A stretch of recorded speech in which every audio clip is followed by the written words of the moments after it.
येत्या महाशिवरात्रीक माझ्या आयुष्यातलो शेवटचो दशावतार. कोकणात रंगणारी दशावतारी नाटकं सावंतवाडी, मालवण, वेंगुर्ला आणि गोव्यात ही परंपरा 18व्या शतकापासून गाजते.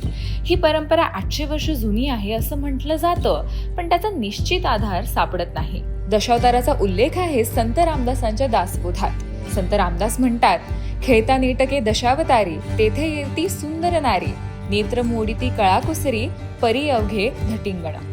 मात्र तेव्हाचे दशावताराचे स्वरूप नेमके कसे होते याविषयी ठोस माहिती मिळत नाही.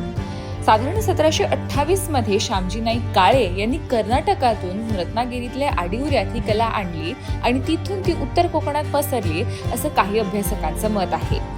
तर वेंगुर्ला गोवा भागात दशावताराची प्रथा फार जुनी होती आणि तिथून ही नाटकं काळ्यांनी दक्षिण कोकणातूनच आडिवऱ्यास नेली असं इतरांचं मत आहे. आजही काही दशावतारी कलाकार नायकांना अभिवादन करून प्रारंभ करतात.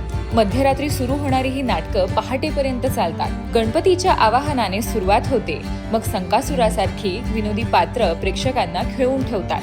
विष्णूच्या मत्स्य, नरसिंह, राम, कृष्ण अवतारांच्या कथा रंगमंचावर जिवंत होतात. देवदानव युद्ध हे या नाटकांचे खास आकर्षण असते. राक्षसांच्या भडक वेशभूषा, तलवारीच्या फेका आणि मृदुंगांचा गजर प्रेक्षकांना थक्क करतो. राधाकृष्णाच्या लीलांनी प्रेक्षकांचे मन जिंकले जाते. शेवटी दहीकाल्याने नाटकाची सांगता होते, आरती फिरवली जाते आणि ताम्हणात प्रेक्षक इच्छेनुरूप पैसे टाकतात. मुख्यत्वे पुरुषच ही नाटकं सादर करतात. कोकणात सुगीनंतर वा चातुर्मासात जत्रा प्रसंगी दशावतारी खेळ करण्याची पूर्वापार प्रथा आहे.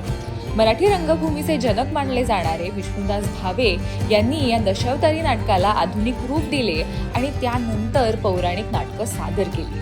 म्हणजे मराठी रंगभूमीची प्रेरणा दशावतारी नाटकांकडून आली असं म्हणणं वावगं ठरणार नाही.